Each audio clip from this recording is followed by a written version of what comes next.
reporter from City Hall. It's the Square Deal Podcast, and today I am interviewing the team at the Dickinson Convention and Visitors Bureau. These are familiar faces to me. We are joined by Alicia Erickson and Maci, Wehri, and we're glad to have you in the studio. And of course, it would make a whole lot of sense for me to ask you first, who are you? What's your background? But no, we're going fun, attention-getting question first. If you were a color, what color would you be?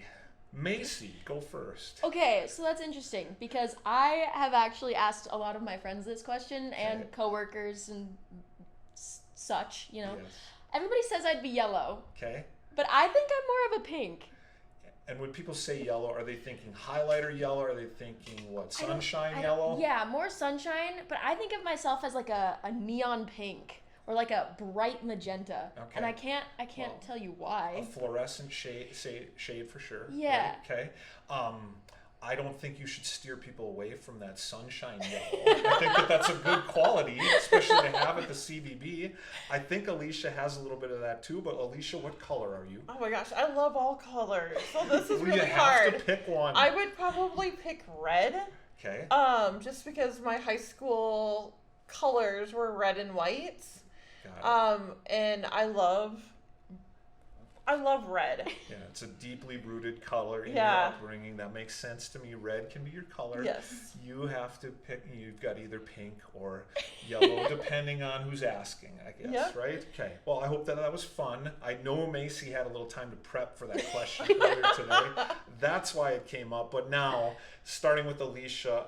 And I want have it be the brief version, but tell us your mini bio. What brought you to Dickinson? Where have you been professionally, and for how long have you been at the CVB? Okay, well, I'm originally from northeastern Montana. Was born and raised on a farm.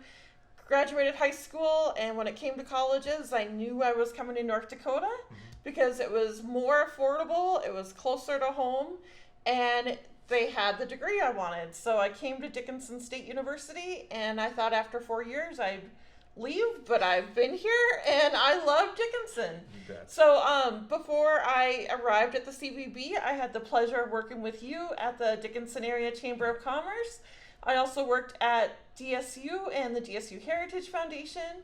And when Terry Thiel retired from the CVB, that's when I became the executive director. You know, it's very intimidating for me to work with you at the chamber, and I grew up here, and I think I know a lot of Dickinson people, and then you meet Alicia, and she knows everybody, and then her own Rolodex of names that she has accumulated through the years. No, those were great times at the chamber, and when the CVB needed somebody, I had a hunch pretty early on that Alicia would be a great fit, and we wished you all the best. You've been there since November 2024. Yes. Yeah. Yes, that's correct. Yeah, there you go. Okay, Maci, remind us your background. Yeah, so I am originally from Mott, North Dakota. Graduated in 2020, the dreaded year. Okay. I have basically, split my weekends between Dickinson and Hebron, North Dakota, my entire life. So I've known of Dickinson for a while, and when I wanted to go to college, I had to decide between NDSU and DSU, dad's college or mom's college. Okay. Both my mom and I share a love of arts, and so it felt natural for me to go to DSU. I was in the theater department, participated in over 13 shows, and then I got this crazy opportunity to become a national queen. Okay. I started as North Dakota Miss Agriculture, then went on to National Miss Agriculture, and during that time I met Alicia. And so after college, I stayed in touch with her, and when she took over this position, then she contacted me and said, hey, would you want to come interview? And I said, yes, and now we're here. Yeah, you bet. That's a great summary. You know, each of you in your own way has already been an ambassador for our town and our region, and I think that makes you an awesome natural fit for the CVB. I'm going to ask you a little more about that experience in just a second, but I am going to go back to Alicia. We kind of want the day in the life of the Dickinson CVB. You have, and you're going to give me some stats, I think, too, but you have walk-ins and you have phone calls. So I kind of want to know, what's the most common walk-in request for information about our region, and how about something unique or random that has walked in the door over at the CVB? Okay. One of each, if you would, please. Okay. So probably the most frequently asked question is about Theodore Roosevelt National Park, or Medora, followed up by the Enchanted Highway, or what is there to do in Dickinson. And so we love to direct traffic to our friends at the Dinosaur Museum, as well as the TR Center, the Ukrainian Cultural Institute, because we want people to see what Dickinson is all about. Probably the most popular question, in addition to those, is where do you recommend I go to eat? And we get that question all the time, so we love to refer them to our community members. Some of those one-kind restaurants that you're not going to find in any other city. So I think that's great. And yeah, if you attempted to name them all right now, you'd forget somebody, and we don't want to do that. Right. But I'm sure you're looking for the uniquely Dickinson, North Dakota restaurant experience. Yes. And that's your list. Yep. And you're armed and prepared with that. Good. Okay. The question, repeating it, but it goes to either one of you in any order. How about a random encounter at the CVB? Something that maybe was difficult or maybe not to deal with, but just unexpected walk-in at the CVB. Do you have anything there that we can share on the record? Oh, there's many that you can share. Okay. Why don't you go ahead and share the phone call that you had in regards to Dorothy Stickney Auditorium? So, as mentioned, I was in theater. I was awarded a lot of the Dorothy Stickney scholarship money, which I'm very, very grateful for. Yeah. And so one of my biggest role models is Dorothy Stickney. Sure.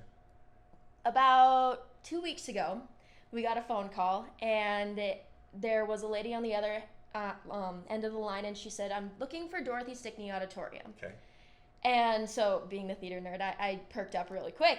And so I directed her in that position, and she mentioned to me that she was Dorothy Stickney's third cousin. Third cousin, okay, yeah. And I immediately started fangirling. It was like One Direction had walked into the room, truly. I was freaking out. Third cousin is close enough for you. Close to enough, okay. yeah. And so then she goes, "Okay, so where are you guys?" And so I told her, 72 East Museum Drive. And she goes, "Okay, we're going to go see there, and then we're going to come visit you guys." Okay. I was starstruck. And then she comes walking through the door, and she gives me this giant hug, and I told her all of my stories from theater, and she's crying, and I'm crying, and it was this whole big thing. And it was beautiful. I called my mom and dad afterwards, and I was like, "You'll never believe who I just talked to." And they didn't care. They were like, it's just a person. And I was like, "You don't understand. It's Dorothy Stickney's cousin." You weren't cool, calm, and collected. No. That's okay. Yeah, okay. I think we are going to make a great concert team.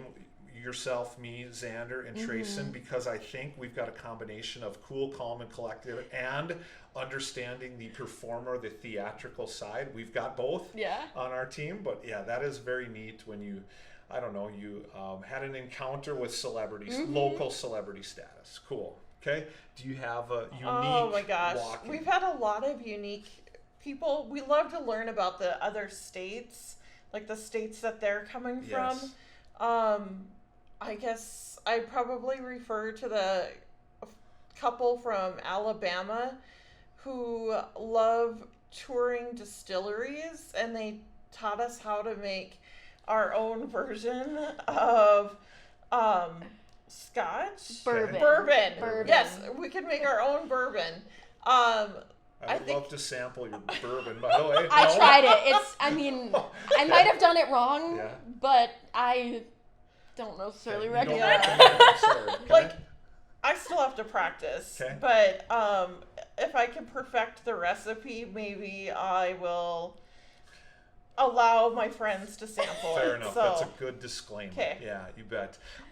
You talk about walk-ins and people who have visited maybe all 50 states. Oh, yeah. Occasionally you get somebody who comes in and says North Dakota is their 50th state. What do you say to them first? Congratulations, or what took you so long? Like, why didn't you go to North Dakota first? No, we're super excited for them. And so it's kind of like a birthday party celebration where we present them with gifts. Yeah. If it is their 50th state, we make sure that they sign our guest book, that they mark their city on our state map, that they also get their picture taken, and we'll post it to our social media page. And then we want to find out a little bit more about them. Why did it take so long to get here? And so we always say they saved the best for last. Yeah, that's a good way to put it, you know. And I think geographically it makes some sense. If you live on the coast, North Dakota is your most geographically remote state. Okay, but you get to meet some awesome people. How about finish by giving us the statistics on the most recent month. Okay. What were your total number of walk-ins? What do you have for us there? So for the month of June, we've seen close to 500 visitors from 40 different states and 5 countries. Sure. And altogether, so far for the year, we've seen right around 725 visitors. Yeah. I will admit, when we first started, we didn't see too many visitors in January, which is pretty typical for our North Dakota winters. Yeah. But once the month of May hit, it's been a steady flow. And some days, especially Thursdays, Fridays, Mondays, those are our busiest days. You bet. Now, Maci, the way it's turned out for you is that you're a fairly recent high school and college graduate. And your first full-time job ends up being at the Dickinson CVB. Does it feel like the right fit? And is that what you envisioned as you were completing your education? Yeah, so I graduated just last May, with an English literature and theater with an emphasis in performance, double bachelor's from Dickinson State University. Okay, so tourism was not in the eye line, but I would never trade it. You bet. I would never trade it. I can tell by that sunshine or that hot pink that you like your work and you like working with Alicia. You guys are a great team up there at the CVB. You have been a live at Legacy Square concert night assistant in the year 2024. I have not, so you have experience that I don't have. What's a fun memory that you have from last year's concert series? Gosh, there's tons. I spent all summer last year at this job, and those memories are things that I will never trade. I think one of the best memories was getting to talk to all of the bands, take pictures with them, do that backstage stuff. But there was also like the things that happen beyond that, where you get to talk to their tour bus driver and you get to hear his story, or you see a little girl's face light up when they go to their first concert. Like it's these minuscule things that people don't think about, but you get to be firsthand and you get to see all of that happen, and it's magic. It really is. And you have a sense for like who is super particular or demanding the purple bowl of Skittles, those type of things. But I want you to give me the most positive end. Give me an example of an artist or an individual in particular who was super kind and personable behind the scenes. Do you have one that sticks out there? I mean, Eli Young Band, they were great. Okay. I mean, Awesome. they were very, very chill. Yeah. And I think their manager was more uptight than they were, which is going far because he wasn't uptight at all. Yeah, but maybe it's his job to be uptight about certain things. Exactly. He cares and he has a standard. Yeah. Or she? It was a he. It was he. But yeah, I think Eli Young Band was great. Kat Perkins was great. A lot of the smaller bands were also really fun because they didn't have as much pressure on them. Sure. So that was fun to see, because then you get to hang out with them in the backstage green room area too, and you get to see their backstage traditions. I have my own because of being in theater, and so then you learn from them, and it's fun. Awesome. For each of you, I think you know our headliner acts coming up. Do you have one particular favorite this year? Okay, there's that question. Okay. The follow-up you each get to answer is, do you have an all-time favorite concert that you've already attended?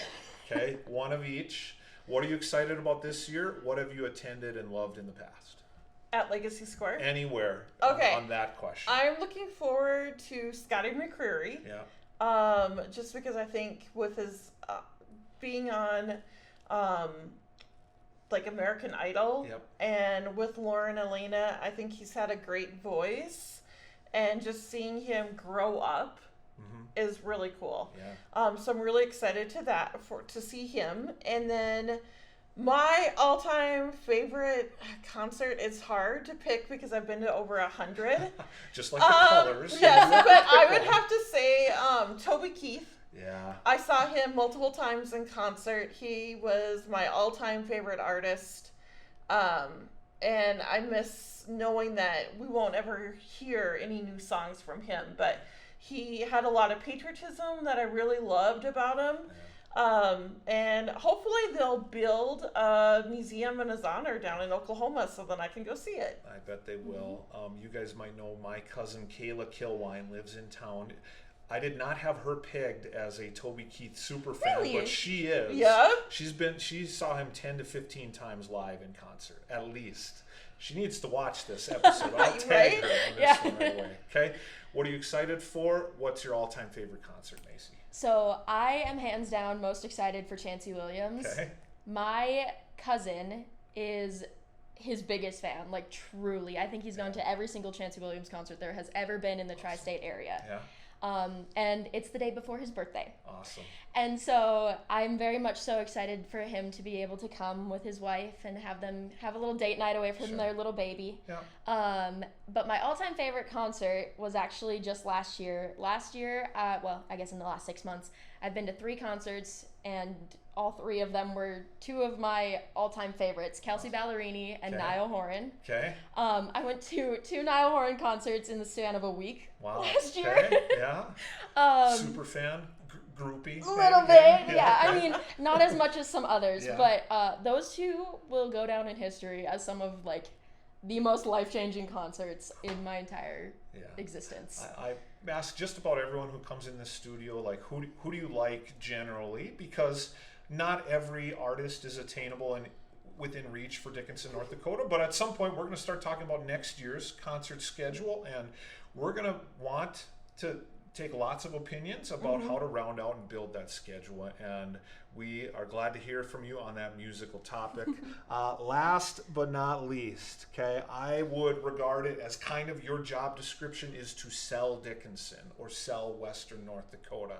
So it's basically a fill-in-the-blank question you each have to answer. Dickinson is a wonderful place to live, work, or visit, or stay for a while. It's a wonderful place because...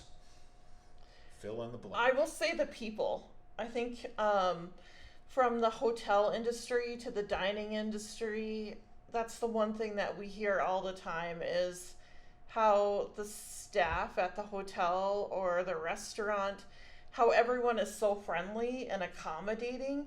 The phrase that we hear all the time is, North Dakota, you are all so nice. Good. And we always joke around that that's what the people at the CVB should be at every state. They should be nice and they should be accommodating.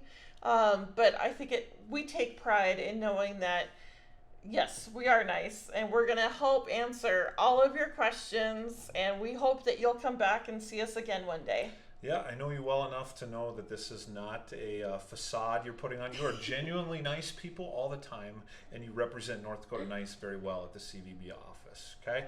Dickinson is a wonderful place because... I would echo what Alicia says, but I would say because it feels like family. I did not have my hometown was very particular. Sure. And so when I came here, I thought that's just what everything was. Sure. And then you find people and they bring you in and they take you under their wing. And it doesn't matter if you're 16 or 42. Yeah. Everybody here treats you like family. And sometimes that can be a bad thing. Yeah. But your family is your worst critic as well. So it feels like family. Yeah, I'm sure the West Virginia CVB uses the song Country Road, Take Me Home, West Virginia. Like, that's a tearjerker out there. But we listened to that in a class that I taught at DSU. But like everyone, especially at your age, is trying to make their own West Virginia. And for some people, they find it here in Western North Dakota. We hope they have an awesome experience. And you are part of their awesome experience because you do great work at the Dickinson Convention and Visitors Bureau. Alicia and Maci, I'm so grateful for your time and for your work for our community. I trust that we're going to get to have this type of chat again on some other topic. Right. Maybe off season, maybe midwinter. winter we come back. But keep up the good work at the Dickinson CVB. We hope you folks are enjoying the content here on the City of Dickinson YouTube channel. Hit that subscribe button to make sure we build this following for this podcast, and we'll see you the next time on The Square Deal.